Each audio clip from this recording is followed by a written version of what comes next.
Bonjour et bienvenue dans votre revue de presse de ce vendredi 25 octobre 2019. Divers sujets sont au menu des quotidiens parvenus ce vendredi au groupe Médias du Sud, parmi lesquels les perspectives faisant état de la gestation d'un nouveau cadre de l'opposition. Nouveau front dans l'opposition annonce par exemple le journal Le Quotidien à sa une. Idi, Issa Sall, Madické, Gakou, Pape Diop et Hadjibou Soumaré font bande à part, indique cette publication. C'est dans un contexte de retrouvailles Wade-Macky que les camps se multiplient dans l'opposition. 3 des 4 candidats malheureux à la dernière présidentielle peaufinent un cadre de concertation. Il s'agit de Idrissa et ses alliés Gakou, Pape Diop et Hadjibou Soumaré. Madické Niang et Issa Sall. Sonko lui a choisi sa coalition Jotna, écrit Le Quotidien. Une grande alliance en gestation avec Idi et compagnie, annonce également Vox Populi. Il estime que cette bande de l'opposition sénégalaise semble sortir de sa torpeur et est en passe de mettre en place une grande alliance politique pour la faire face au pouvoir de Macky Sall. Tribune de son côté note que là où le congrès de la Renaissance démocratique cogne au sujet de situation politique et économique du Sénégal, Idi, Gakou et compagnie manœuvrent. S'agissant des perspectives de descriptation du champ politique suite à la dernière présidentielle de février, Sud Quotidien pointe le double jeu de Macky Sall. Plus de 8 mois après une présidentielle dont les résultats ont été validés et acceptés à contre-cœur par son opposition, le président Macky Sall, qui a rempli à la magistrature suprême pour un autre bail de 5 années cette fois-ci, s'est engagé dans une initiative de décrispation d'un champ politique tendu, en facilitant ses retrouvailles avec Maître Abdoulaye Wade et en accordant une grâce présidentielle à l'ancien maire de Dakar, Khalifa Ababacar Sall, rappelle le journal.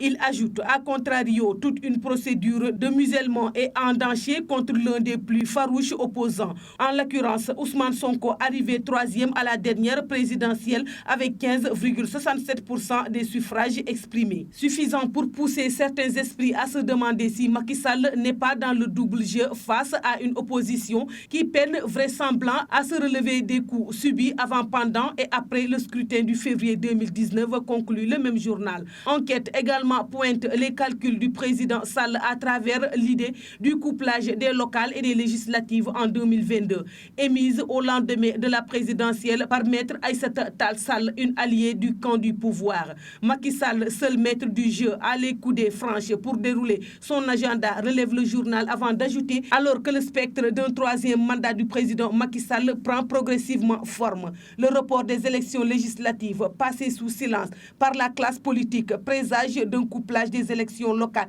et législatives en 2022. Du moment que Walf Quotidien évoque pour sa part la tentation du 3e mandat contre laquelle la conférence des leaders du Congrès pour la Renaissance démocratique annonce que le peuple se dressera. Le quotidien revient aussi sur les suites de la fatwa prononcée par le khalife général des Mourides contre Sokhna Aïda Diallo, une des veuves du défunt guide des Thiantakoun. Le khalife absous Aïda Diallo, cette dernière ayant fait son mea culpa et sollicité la mansiatude du guide spirituel des Mourides. Selon enquête, Vox Populi de son côté note que le khalife pardonne à Sokhna Aïda Diallo et lui demande de se garder à jamais de poser ses actes prohibés par l'islam et en déphasage avec les enseignements de Serigne Touba.